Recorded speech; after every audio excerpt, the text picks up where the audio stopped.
Hi, I'm Christina Rodenbeck, and I'm here with my friend and colleague, Sally Kirkman. Hello, Sally. Hi,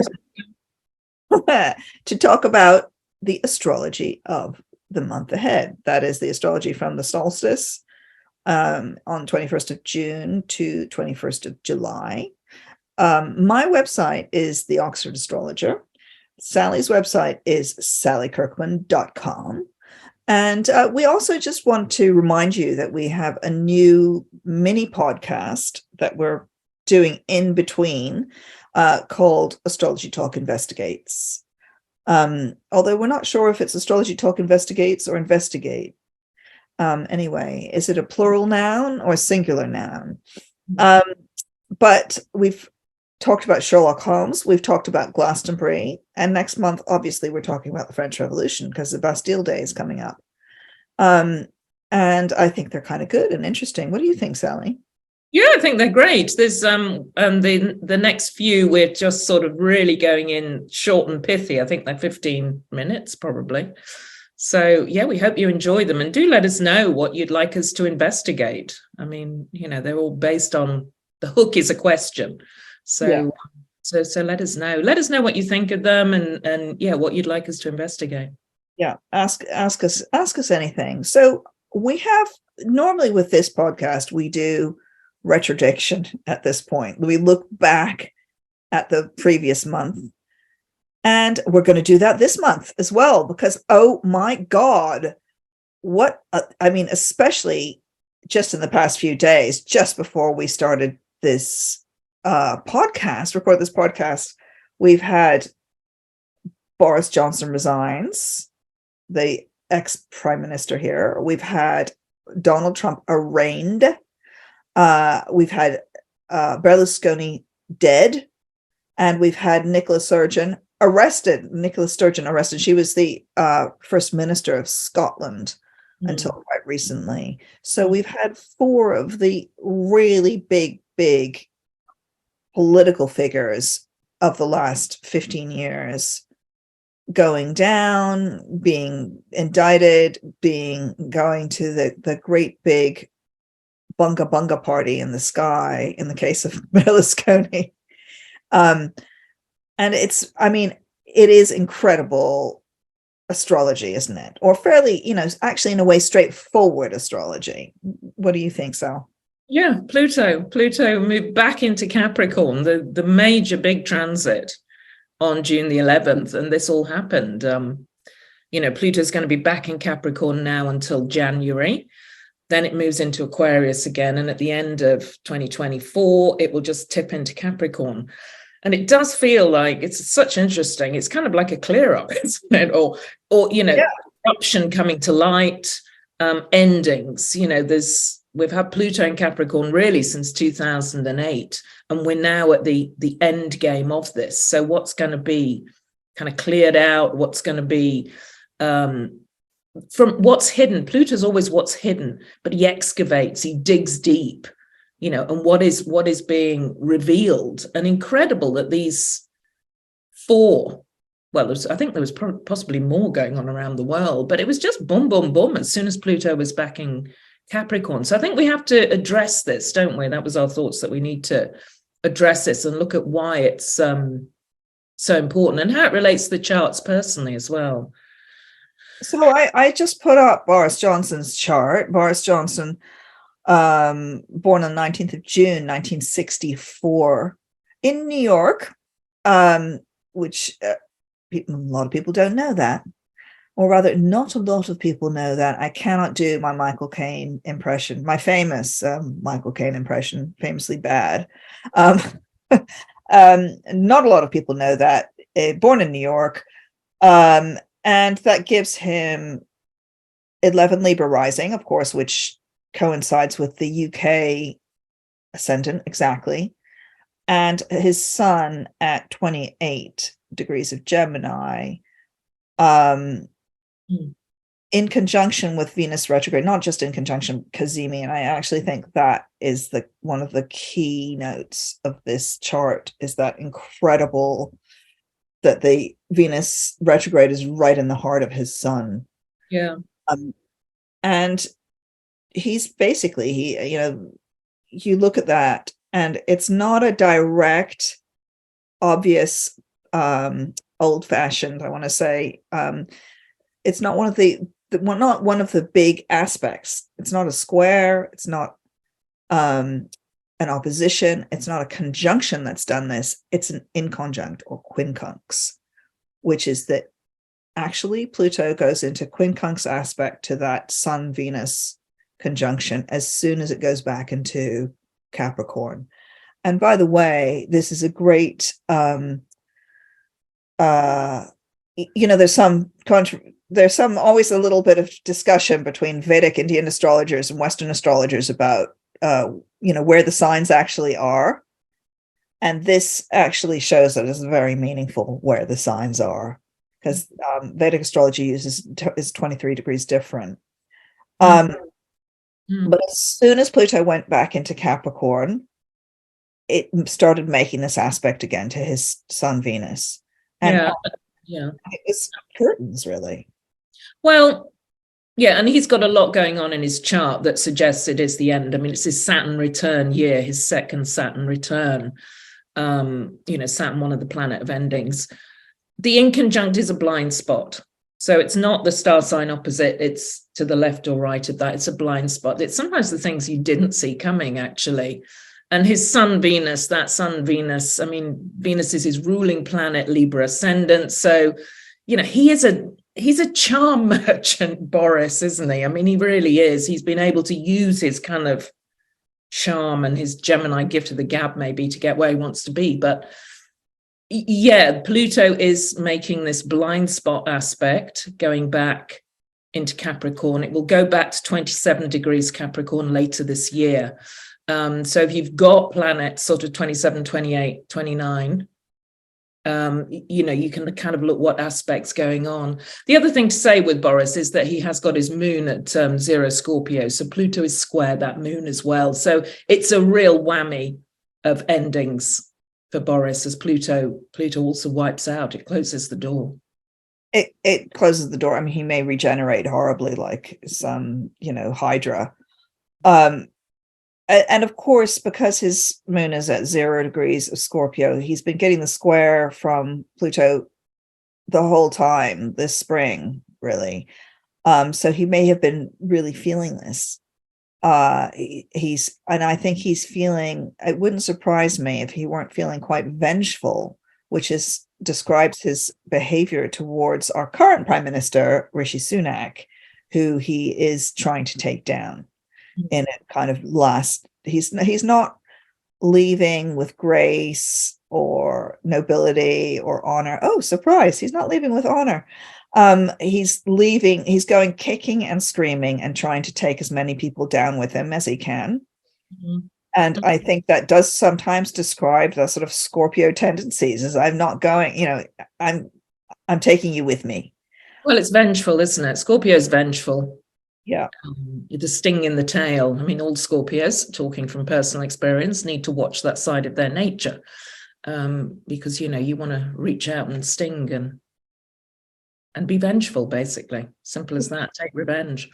Which suggests that he definitely has his moon at 0 degrees of Scorpio. I mean, one of the revenges that he's taking is quite a simple political one, which is he's persuaded his some of his political friends to resign their seats, which means that the Tories, who are the party in power, will have to have by-elections, extra elections, and it means their majority in Parliament will shrink further because they're going to lose. And also he is, it's interesting. It's a sinking ship, the Conservative Party anyway. Just to mention, I want to mention again that what Sally said a minute ago about the Saturn return. So the other really, really important thing that happened in the past few days is Saturn stationing. And, one doesn't always pay full attention to a Saturn station because it happens, whatever. But this is a really big one. This is a real, Saturn was going quite fast. It got into Pisces, was going through Pisces quite quickly. I think it's at 7 degrees now. and it's stationing and turning backwards, and it will go back over his Saturn. So he's had the first hit of his Saturn return, which was earlier on, when he in, I suppose, April, May, sometime like that. He's had that, then it's coming back. But that Saturn station is really crucial, and it really ripples out through this whole month. In fact, the whole of June, either way, because it just sits there like so. And it's a stop, when Saturn stations, and this one seems to me particularly like it's saying stop. Saying that to a lot of us personally as well. I would suggest, stop, put your load down, just have a little rest. Yeah, take a step back. It's kind of take a step back. I mean, that Saturn turned retrograde on the 17th of June. So Pluto going back into Capricorn, sat on the 11th, Saturn turning retrograde on 17th of June. It is, when you're looking at your personal life, what do you need to come to an end? What do you need to sort of let go of, put down, as you say? So it's kind of it feels a pivotal time. Yeah. Should we have a look at another chart? We're going to try and make this pithy. I just wanted to say one more thing about people who are experiencing Saturn return, which is, 28 and 28-ish, and people who are around Boris Johnson's age, born in 1964, 64 through 66. This is your Saturn return year or a couple of years.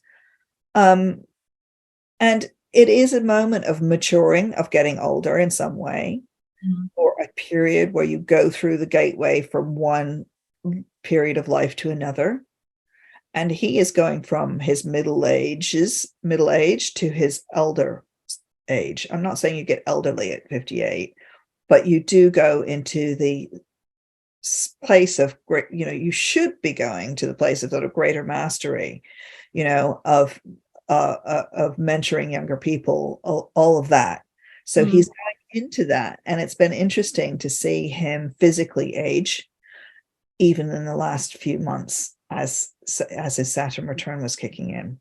Yeah, because of course his Saturn squares is Mars also, which is his physical, his body. Yes, we can look at another chart. Do you want Berlusconi or Trump? Let's just get straight to Trump. Okay. Yeah, I already have people asking about Trump and what's happening. In conjunct again, blind spot. And Pluto is hitting his ascendant and his actually Mars again, his vitality, from a blind spot, right? Yeah, his ascendant's 29 Leo, so Pluto moving back into 29 Capricorn is at this inconjunct or quincunx aspect. So it's really interesting that it may be sort of, what's the word, side blinding, no, side something. Anyway. Maybe blindsided by it, I think. That's it, thank you. But I could say it may be blindsiding or side blinding. Side blinding.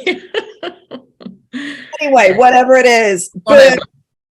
But I would say, Boris, that was a clear cut. That's the end, right? That was the end. It's the end of a 30-year chapter for Boris. Not so much with our friend Donald. No, it really does depend what happens while we have this Pluto inconjunct. Which, because it's at 29, he gets it not only twice in 2023, but there will be a final hit September, October, November in 2024, the final time Pluto dips in. So it's ongoing. But he also, we were looking, weren't we? There's Jupiter and Uranus are going to make a conjunction in Taurus next year in April, which is very exciting. Jupiter and, best planet, Uranus it can be kind of in innovation in a way. It's kind of a reawakening, but Jupiter Uranus can bring good things your way, and it does hit his midheaven, his career point. So it's kind of what is new and beginning for him. It's not as clear cut with him, I think, what's going to happen. You had some theories on this, didn't you?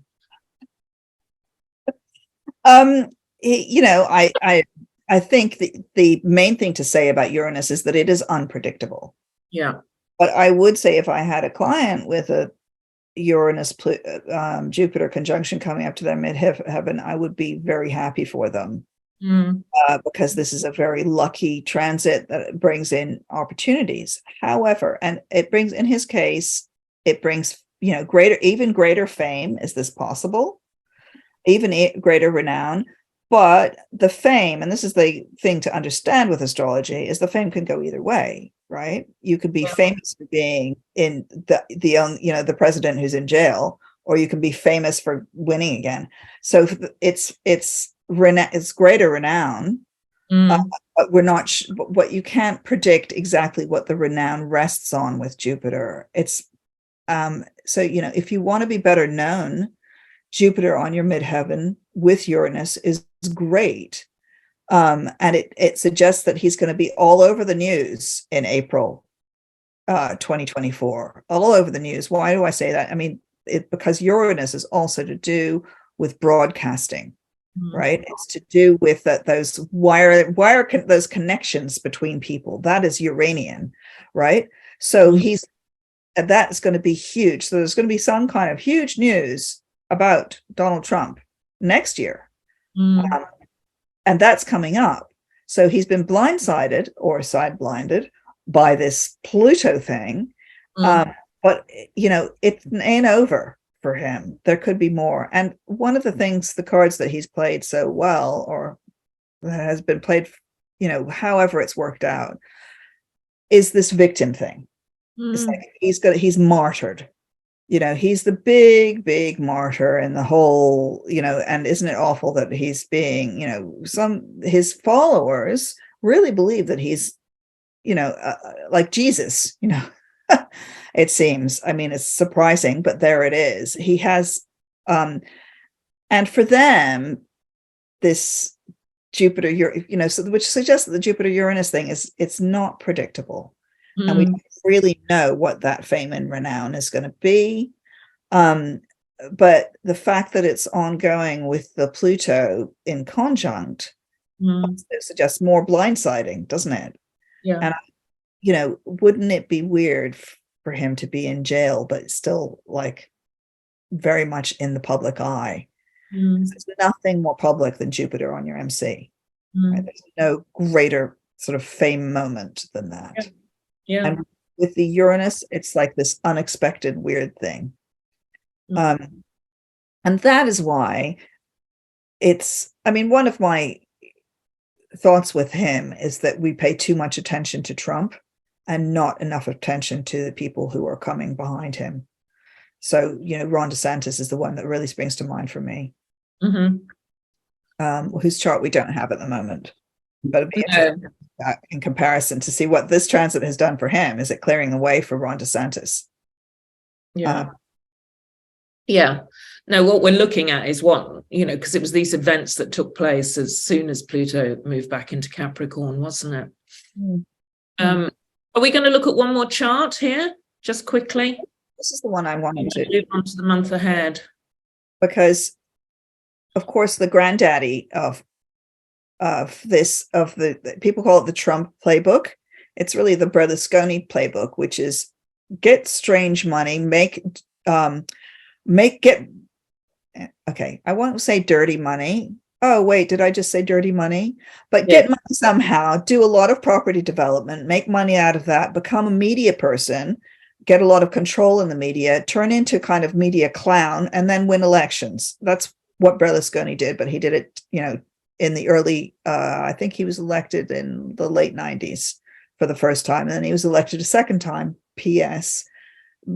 Please take note that he got elected twice. You can get in and out, and he was in and out of jail, etc. Right?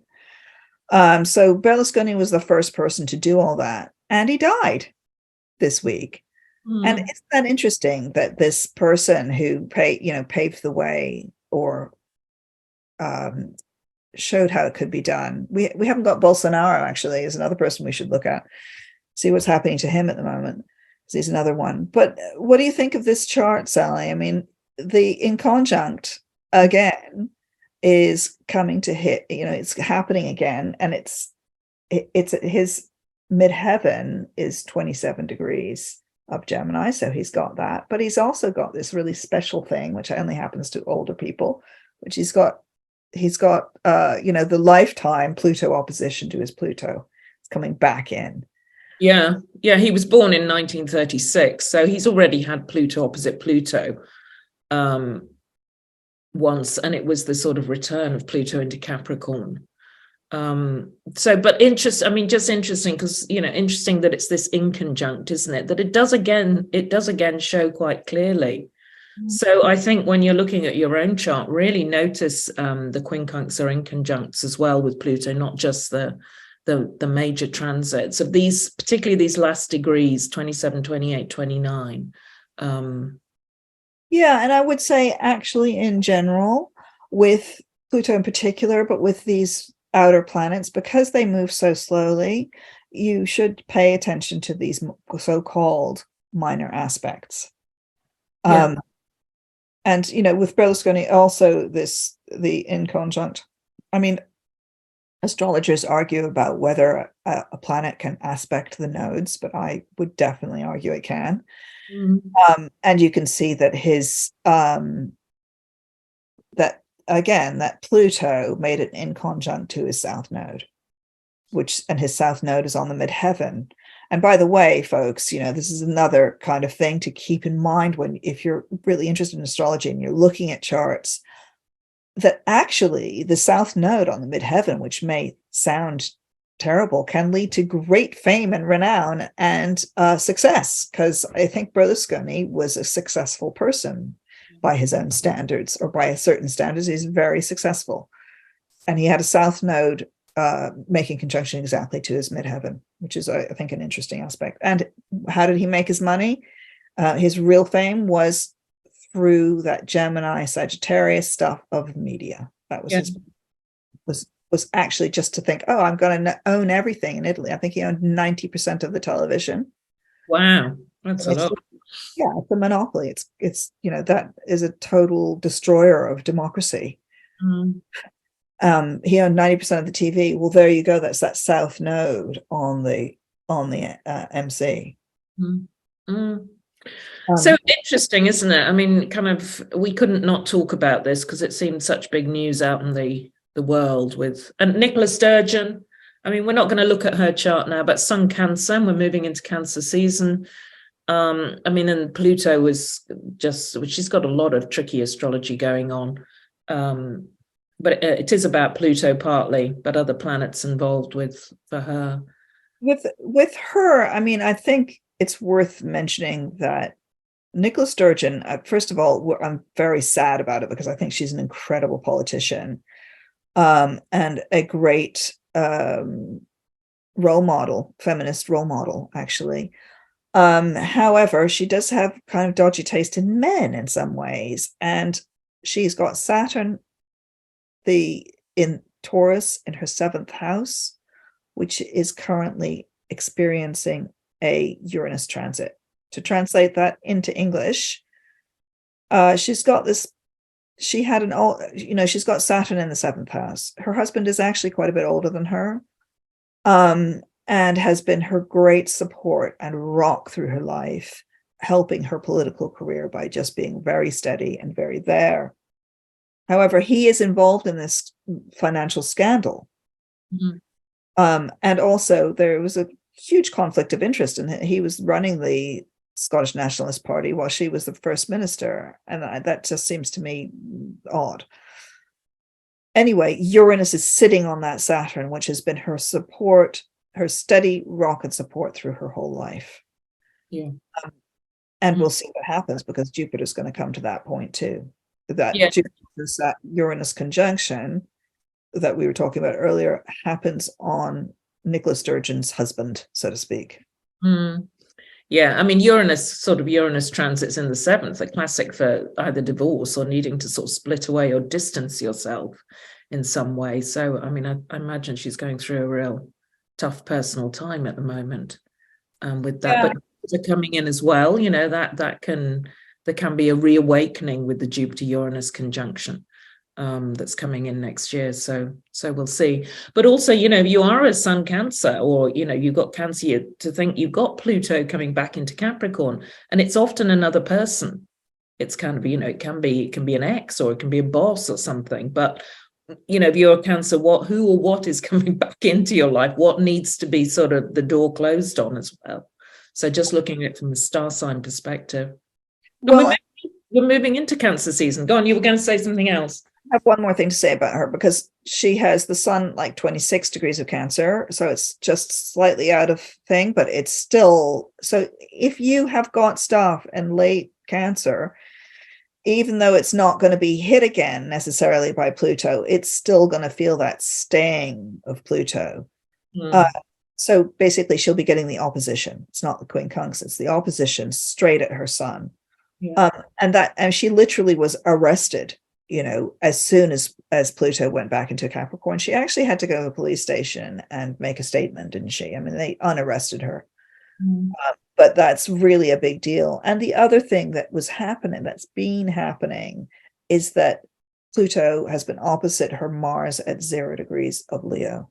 So those of you who've got planets in really early Leo and really late Cancer, you're getting this back and forth of the Pluto really powerfully. Yeah. And obviously ditto if you have planets in late Capricorn and early Aquarius. Although I think what I would also add to that is that sometimes the conjunction is easier than the opposition, although both are very tough. At least for the Capricorns and Aquarians, it can be that, Pluto's on your side, so to speak, rather than just straight at you. Pluto is criminals, right? It's like your crime's coming back to me. I'm thinking about Nicola Sturgeon, but it's also the police. It's military stuff, and the police came for her, and they took her in. I certainly hope that it turns out to be not as bad as it could be, for her sake. Yeah. Because, I also think, just long term, this may be the end of her marriage or certain partnerships, but give it a few years and she'll be back. Yeah. Okay. So that's a different way to start this podcast, isn't it? Well, we had to talk about it. It was crazy. Yeah, we did. So shall we start to look at what's coming up? I mean, we're at one of the pivotal moments in the year, as the sun moves into Cancer on 21st of June, which is the solstice, either summer or winter, depending where you live. Sun moving into Cancer.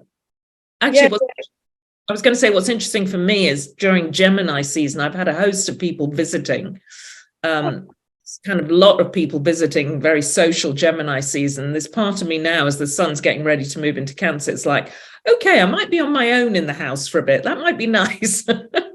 Nest a little, retreat, be less social. So just from a personal level. And we're going to start by, maybe do we want to talk more about Cancerians, or, we could. We've just had a wonderful Cancerian politician.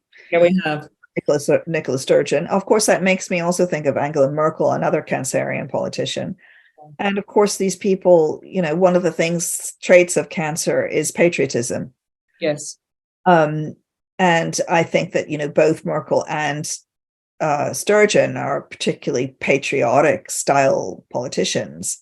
And they love, Mom Home and Apple Pie. That's the 4th of July as well. And 14th of July, Bastille Day. These are big national days when you celebrate your country.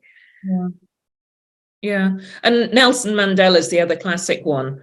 Because, I often get a lot of Cancerians, sometimes they don't have families, sometimes they don't love their home, but it's going to play out in different ways. It can be your business is your family. That was Richard Branson was the classic Cancerian, and he talked about, the importance of having that sort of ethos within a business, that it was a family business. So, it can play out in a leadership way. Where do you have this patriotism, or where do you kind of take charge and create family in your life? I think that's an important drive for Cancer, definitely. Yeah, I mean, I agree. I think that we can get very kind of bogged down in the whole idea that all Cancerians are going to have 50,000 children, etc. And actually, I know loads of Cancers who don't have kids at all, but have created these other families, whether that's friendship groups or whatever, and actually don't want to have kids. And I think that I find that quite an interesting aspect of the Cancer complex, is that actually they may consciously have decided not to have kids. It's a very reflective star sign as well, isn't it? Ruled by the moon. I kind of, just for me, what's interesting at the moment is that because living by the sea, wanting to swim in the sea, we've got jellyfish at the moment in the sea because it's been so hot here. And they're moonfish, moon jellyfish. They're blue and they're round and they look like the moon. They're beautiful in a way. And it does, I did think, are these going to sort of be in the sea all the time while the sun's in Cancer? I'm going to be swimming alongside moon jellyfish who've just come to stay for a bit. We'll see how long they last. And of course, the moon rules the tides and and rules Cancer. And as we know, Cancer is a tidal kind of sign. It's moody. It's more affected by the movement of the moon than any other sign, for obvious reasons, which means that if you're Cancerian, you may find that your mood really changes through the month and through days. And every Cancerian should stay conscious of the moon, of what phase the moon is in, more than anyone else. And if you live with a Cancer, you should pay attention to that. Cancer moon, Cancer rising, all of those aspects of anybody with those Cancerian signatures in their sign. If you live with them, or if you have those, once you start to work with the tides of the moon, then you'll be able to get into the rhythm of your Cancerian mate or child or grandmother or whoever it is much more effectively and understand them. Agreed. It's a real emotional ebb and flow, isn't it, through the moon cycle. So we're having a look at the solstice chart now. Fiery. Those of you, it's the sun. The sun is at 0 degrees Cancer, but that's all that's going on in Cancer. Everything's happening in Leo in the solstice chart, which is the chart, for this moment that the sun changes star sign and begins this new season, astrological season. And we've got the moon, Venus, Mars, all in Leo, fire sign Leo, all up at the peak of the chart. It feels red hot, doesn't it? And we've got heat here in the UK. There's been fires raging out of control in Canada. So the heat of the sun, this fiery element, still feels very strong, very prominent. Still feels really strong. And when did Mars go into Leo? It was several weeks ago now. It was at the end of mid-May, 21st of May. 21st of May. So that is Mars, the planet of fire, in the hot, fiery Leo. And Mars is going to continue there until the 10th of July. And actually on the solstice itself, Mars is making conjunction with Lilith, with Black Moon Lilith, which is could be quite fiery, I guess. So I would think that fire is not just in Canada, but I would think, on the other hand, having said that, we are in a climate crisis. Yep.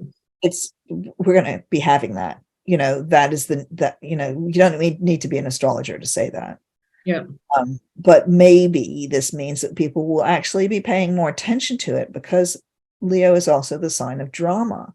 And there's nothing, these pictures of New York City in an looking orange, are incredibly dramatic. They are like a dramatic illustration of climate change, guys. Pay attention. And maybe this will get people taking this more seriously and understanding that action needs to be taken now, because also Mars is the planet of action. Yeah, and we've got all these fiery planets at the peak of the solstice chart, and they have been kind of gathering up energy from their square to Jupiter in Taurus. So there's this Jupiter expands what it touches. I think all the squares have happened now. But coming up, we've got Uranus is also in Taurus. The Earth activist, I often think Uranus in Taurus. So all these planets are also going to be clashing with Uranus as well, bringing this, the kind of an activist need for activism, as well. Yeah, planets and Uranus are sort of stirring up the energy of that trio in Leo.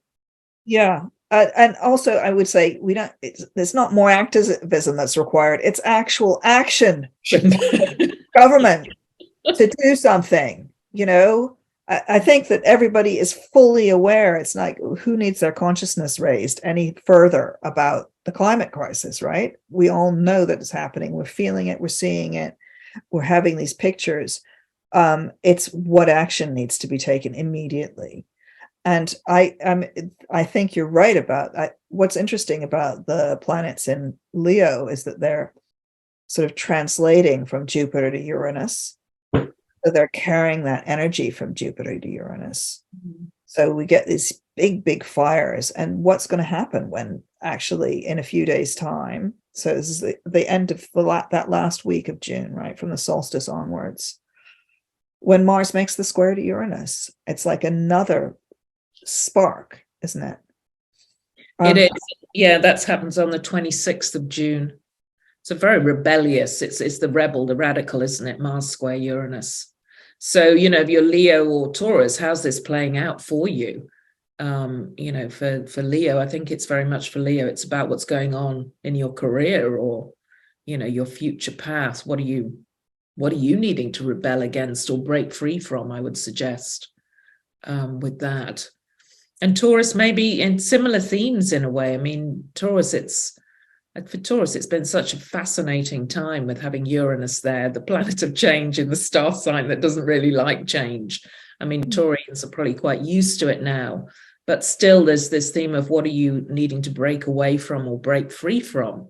And that might be something in your past, or it might be, moving on from your home in some way as the Leo activity is taking place in your home sector, the sector that's linked to your past. It's a fascinating solstice chart, really. I mean, on drawing it up here for Oxford gives Libra rising with a square from Pluto, and Pluto is also going to be squaring the nodes out of sign. It's a very activated chart. It is not kind of boring, is it? No. It's not going to be a boring summer. It's going to be a really interesting summer. It's going to be a really interesting month. Yeah. I think things are going to happen, and things are going to happen fast. It's not this because Saturn really isn't that involved here. It feels like things are going to be quite dramatic and happen fast. That's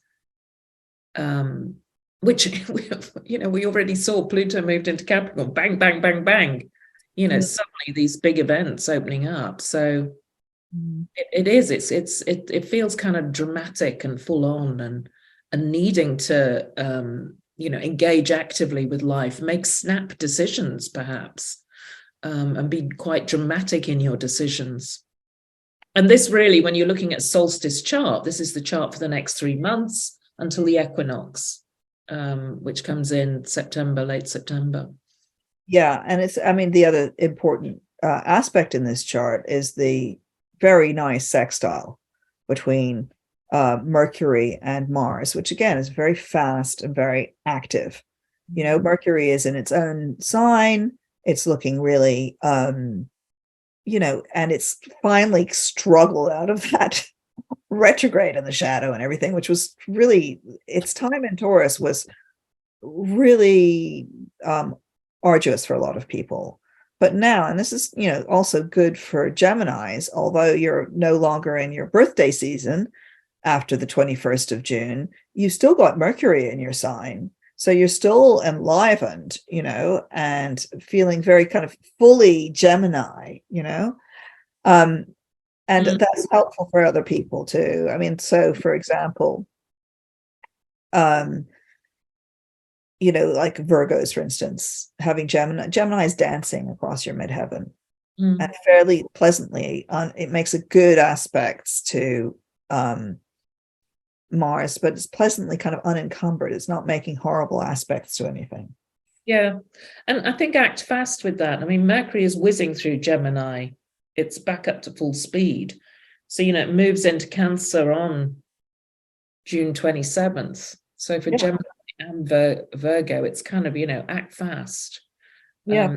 It's moving. Actually, for everybody, I think that, get the stuff that got really blocked when Mercury was in Taurus. If you've got any sort of paperwork or stuff like that, get it done really fast, because you've got this great whoosh of energy of, Mercury is at his most can do in Gemini. I love it. Lots of conversations, lots of, have the conversations that you couldn't have, sign the papers that you couldn't do, get it all done, because later in the summer, we're also going to have that big Venus retrograde, which is going to put a pause on other things. Yeah. We've got this kind of window to get some stuff done now. The other thing that's worth mentioning here, and this I think is a theme that's running kind of more behind the scenes, is the Jupiter-Saturn sextile, which, it's active at the solstice chart. I mean, it's exact on the 19th of June.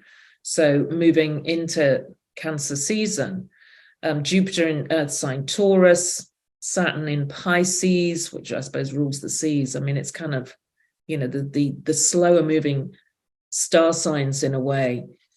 And there is a theme of that, I think, with that Jupiter Saturn needing some kind of grounding.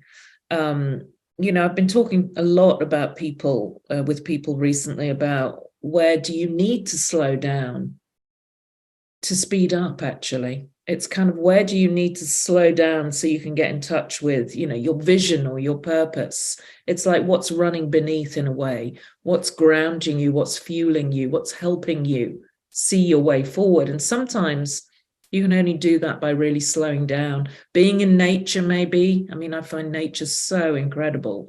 If I need to, my mind's too busy, go to nature to sort of reconnect with that knowingness. And I think that Jupiter Saturn sextile is really helpful for that.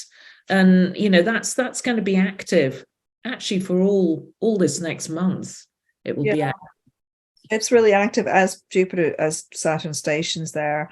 I mean, I also just think that the Saturn station is about putting down a burden. It's thinking, actually, I can't deal with that now. I'll pick it up again later, but right now I can't deal with that. And this may be like a relationship or some responsibility that you have or something like that. It's not necessarily a what one might think, or a concept, as a bunch of ideas, and also this is in Pisces, this Saturn, so it's very kind of vague what that thing that you're putting down is, but I would suggest it's probably not a material thing. So put it down and then let the Jupiter take off. Yeah, it's a pause, isn't it? That Saturn in Pisces. Yeah, and this is particularly true for Pisces, by the way. Yeah. And so for Virgos, you may be finding that this Saturn station, which is, still Saturn turned retrograde in mid-June, but it's still sort of sitting around that 7 degrees for a really long time. And that is a station. And that Saturn station may be putting a pause in a particularly important relationship for Virgos. And also for Geminis, there may be a pause in your on upward trajectory, as you climb the greasy pole as a Gemini or whatever. There may be this is a pause. Yeah, and also I'd say for Sagittarius, it's kind of look at what's happening at home, family, with parents or childcare or something like that. Maybe you need to do less so you can do more, but it's around that area. of life. So kind of powerful, particularly for those mutable star signs, Gemini, Virgo, Sagittarius, Pisces in particular. And Saturn will be retrograde now. I think it's until November. Yeah. So, there's no rush in those areas. No Yeah. rush. It's literally put something down for quite a long time, Don't do it over the summer, whatever it is. Yeah. Put it to the side and stop worrying about that thing. Yeah. And worry about all the other things instead. So much more fun. Well, I mean, with Cancer season, it's like, it is. I always think you need to find your nest, or, you need to find your place of comfort in Cancer season. It's coming back to sort of the smaller circle in your life and prioritizing, maybe the ones you love or your own need for comfort and nurture. I think that's important in Cancer season. But as you were saying earlier, it's a Cancer season, which is not so Cancery. I mean, there's Juno is going to be in Cancer, which is nice. Pretty much making conjunction. Juno is the asteroid of the of the mother of the head of the matriarchy, essentially. It's a matriarchal asteroid, and she's coming into Cancer, and that's quite a powerful place for it. I can see the family reunion with grandma sort of sitting at the head of the table in her armchair. And Mercury will be in Cancer I'm just thinking. Well, it's only there for a short while again, because it's moving quickly. 27th of June to the 11th of July, you've got Mercury in Cancer as well. That's really brief. I mean, so it's not such a Cancer season, is it? No, it's not. It's like, okay, drink in that Cancer, because then Mercury goes into Leo and joins everybody else. And joins the Leo party. The Leos are just gathering everyone around them, I think, at this point, and it's a Leo season is starting pre the sun moving into Leo, which happens on 23rd of July. There's a lot of activity there. And that Venus and Mars, the lovers of the heavens, are staying close in Leo until Mars moves into Virgo on the 10th of July. So wherever that Venus-Mars conjunction falls in your life, who's your ally, who's your passion, who's your desire, for Leo, Aquarius, also Aries, that's kind of, it can be, those are the sectors of the chart that could be about romance, love, going on. So a time to kind of chase after love, passion, desire as well, with that Venus-Mars in Leo. Sky yesterday. I mean, one of the advantages of this very hot weather, we're having very hot weather, speaking of Mars in the UK, we're having a heat wave, and but you can actually see Venus and Mars in the night sky at the moment if you look that away, whichever way that is. It's west, I think. It's west, and it's very, very clear.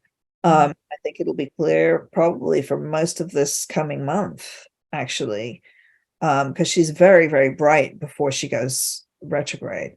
At the retrograde, there's a very bright moment usually for Venus. Until she disappears below the horizon. Sometime in August. Well, it will be in July. It will be sometime in July. She'll disappear from view. So make the most of her now. Yeah, so just before that disappearance, it tends to be this very bright Venus. And like I said, you can see it now. And Mars looks like a very tiny, tiny red dot beside this very large and glorious blue Venus, which is quite an interesting contrast as well. Yeah, Venus rules. She's in charge. So that's ongoing, and then there's this big Leo party. And then Leo, of course, Venus is in Leo until October. So this is a year really, which has got a lot of Leonine energy, which is a lot of drama, actually, for the rest of us. Because Lilith has been in Leo since January and will continue to be there because she moves quite slowly until October also. So that. And Pallas Athena is also in Leo, lest I forget. Okay. other of this asteroid energy and this more hidden energy is also in Leo. So that gives it a lot, even more kind of power, I think. Yeah, that's all. I mean, it also, I'm thinking this Venus in Leo for such a long time. It's about being indulgent as well. And it's about, really enjoying life. It's kind of Venus in Leo wants pleasure. And it's kind of also about, and when you say with the asteroids as well, I kind of feel there's so much going on at the moment, I feel, out there with particularly women gathering together, to start to mark these important events. I'm noticing it more and more coming together on the full moon, the new moon, the solstice. There's events where, people want to come together and find sort of support and enjoyment and love. And I think that's part of this as well. I think that's part of this Venus in Leo. Getting in touch with your heart and finding your people too. I mean, we need, this with all that's going on in the world, all these big things, it's kind of just keep bringing it back to the personal and what can you do to make the most of life. I love looking at Venus in Leo for that too. So, just for fun, but that's still, we're really talking about it already. But it's a full moon on the 3rd of July in Capricorn, of course, because it's the opposite sign to Cancer where the sun is. So you get that full moon, which is, I mean, it's important for Capricorns, of course, because this is your full moon of the year. Yep. You may be very emotional at that point, but it's actually not that, it's not getting the big aspects, is it? No, it's actually, this full moon is getting, I think it's getting strong support. Yeah.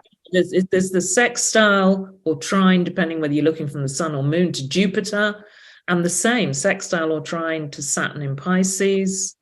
It feels like this full moon feels like an anchor moment. I think it's quite a grounded full moon, actually, which perhaps is what's needed in this Leo time with all, the drama that's going on. There's something about the period around this full moon, the end of June, beginning of July, where you can kind of find your anchor, find your groundedness. I mean, they're nice aspects. They're nice aspects to it. Yeah, it's important for, again, this is rather collective feel about the full moon. Yeah. In the States, of course, it's the night before the 4th of July, and then 4th of July will also have this full moon in Capricorn also. So that's actually very beautiful. Yeah. To me, this is about the collective experience more, this full moon.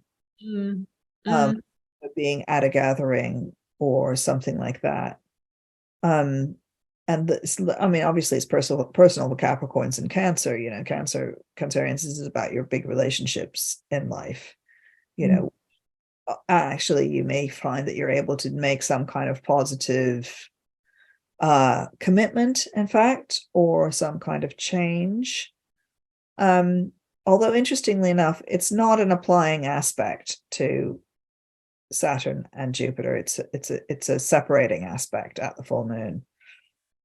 So it seems to me this is like a brief moment of grounding and collective stuff, and then we move on, and I feel that about a lot of the astrology this summer is that, or this coming month, is that it's happening quite quickly because of that speedy Mercury. And then we do stuff and then we move on. Yeah.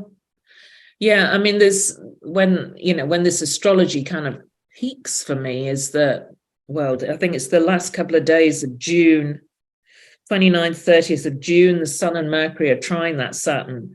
And then on the 1st of July, you get the Sun-Mercury conjunction at 9 degrees Cancer. Both planets sextile Jupiter on Saturday, the 1st of July. So really lovely for social events on that date. Really using the sort of the loveliness of those aspects, actually, of the astrology. And also feels quite lucky. I think that feels quite lucky when Jupiter's active. So it's kind of a good day to trust your luck, kind of take a leap of faith. And I think that's good news, particularly for those two star signs, Cancer and Taurus. But other star signs involved there as well, possibly Pisces, Capricorn, because it's in those planets are in your luck sector. So it's quite nice energy leading up to that full moon. Yeah, I think so. So it's like, in a way, I would say it's like almost before the full moon, really. And the full moon is the culmination of some kind of stuff that's been going on in the previous week. Don't wait for the full moon, or consider the full moon it's a moment of fullness. It's the fruition of something. So it may be just that you're organizing a party, then you have it at the full moon. But it's more like that. And then we move on to a kind of new phase, don't we? Because it looks, when you're looking at the astrology, it's very kind of active in that last week of June, first bit of July.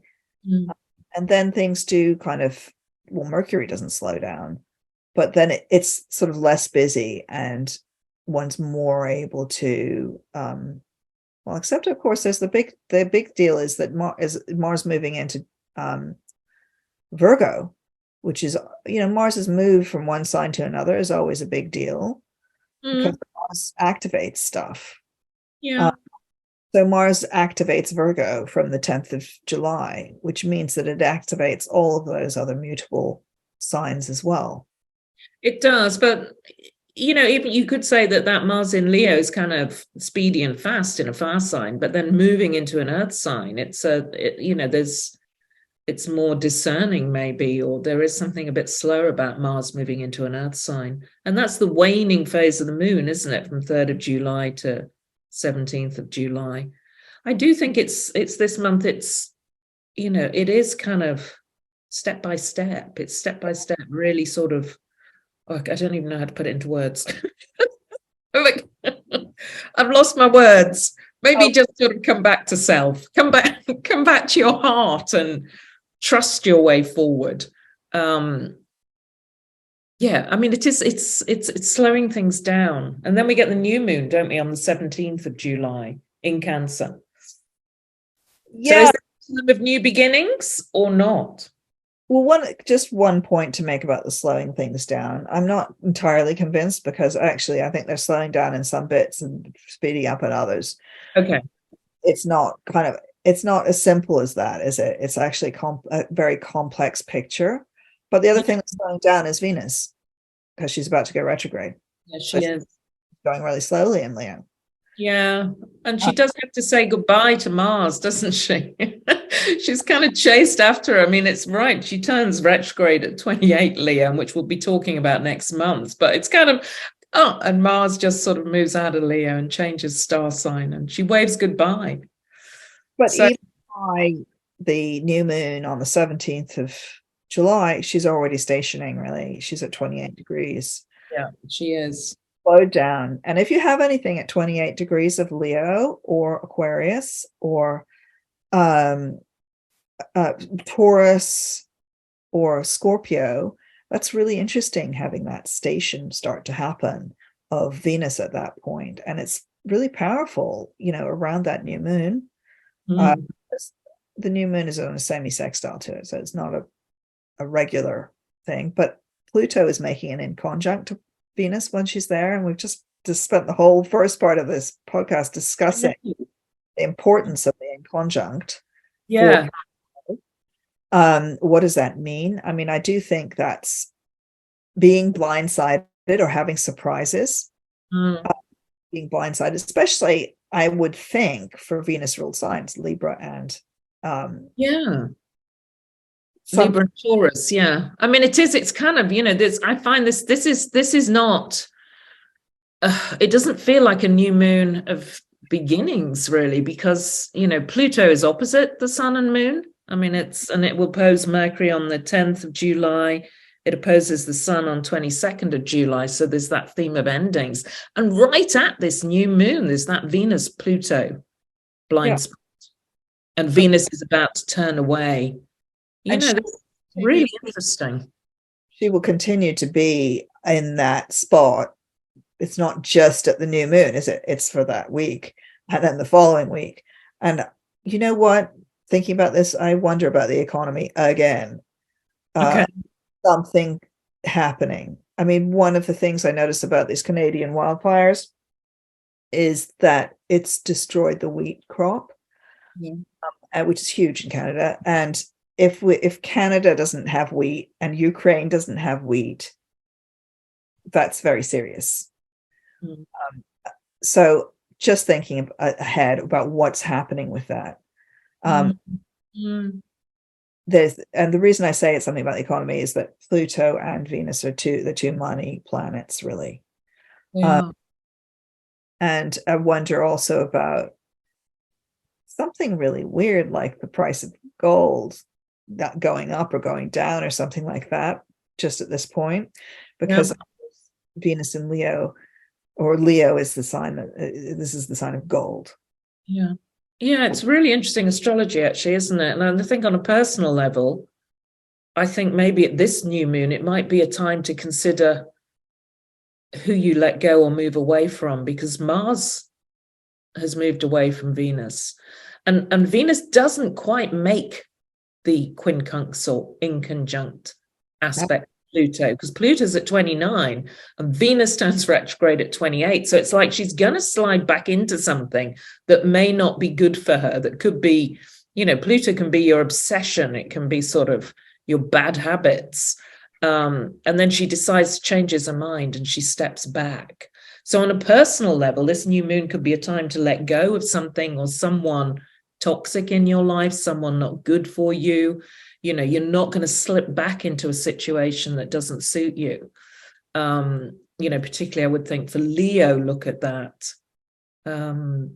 Possibly Aquarius too, with Venus being in your opposite star sign. It's kind of intriguing astrology at this new moon, isn't it? Really intriguing. I also think that point you just made, you could apply to, Cancer and Capricorn. They think about your relationships. Yeah. Is there someone who's bad for you? Yeah. Yeah. And, this being astrology, we're talking polarities, right? So is there someone that's good for you? Yeah.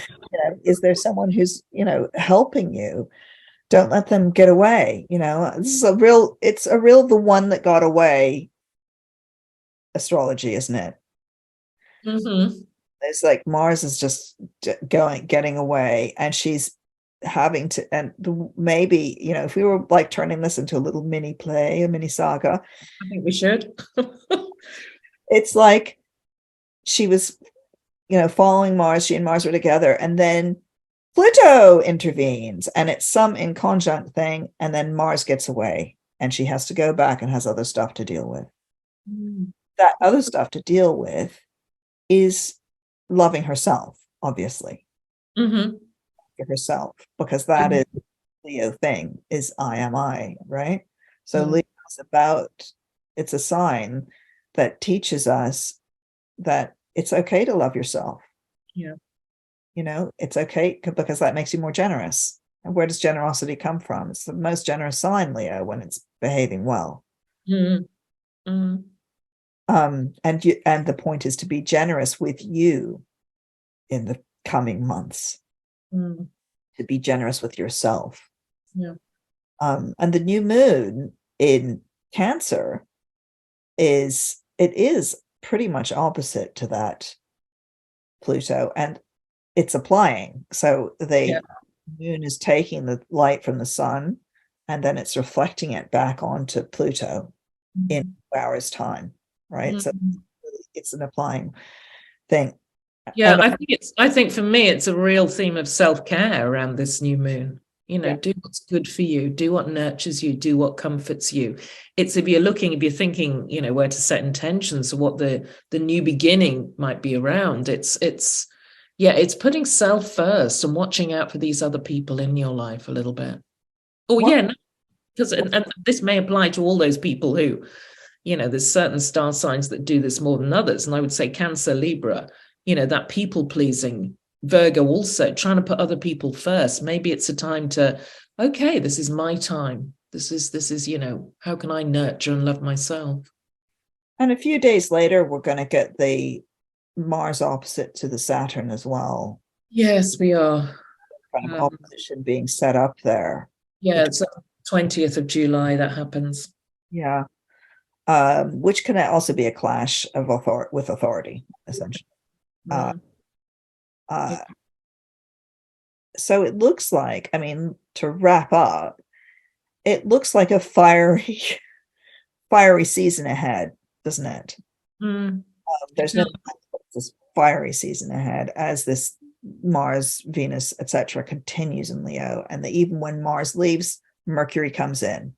You know, so it's Leo is on fire, and one of the things about that is that it's quite hard to sustain that fire for all that time. It becomes tiring, and I think that one piece of advice would be to put down some of your burdens or responsibilities if you can at this point.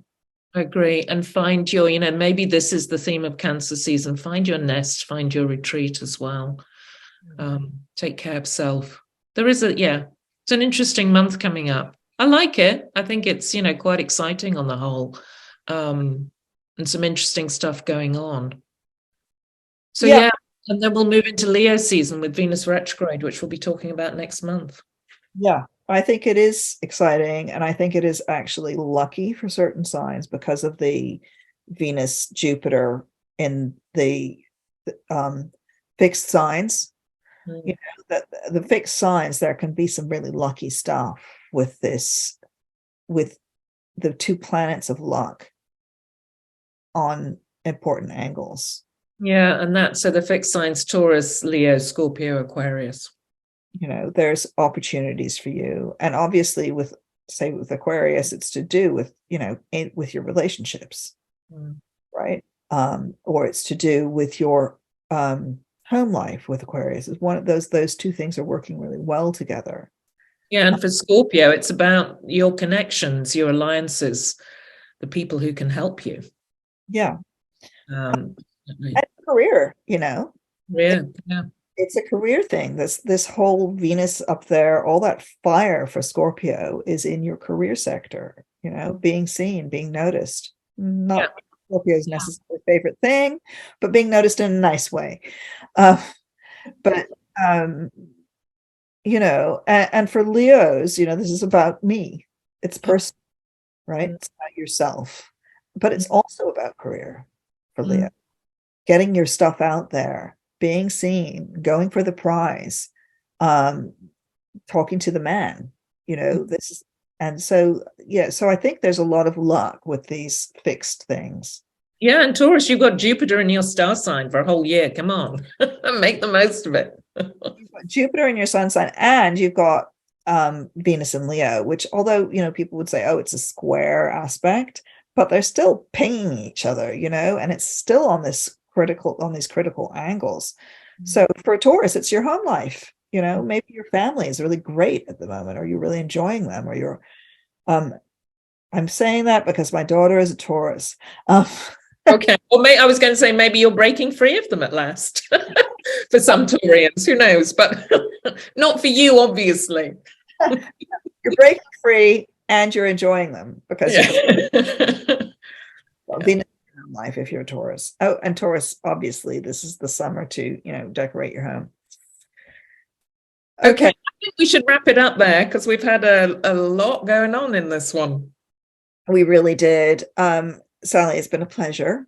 It's been a pleasure, Christina. Yes, I agree. I've enjoyed it tremendously. Me too. Could have gone on talking for hours, but I'll see you before next month, obviously, but I will see you for this particular project next month. Yeah. See you then. Take care, everybody. Bye.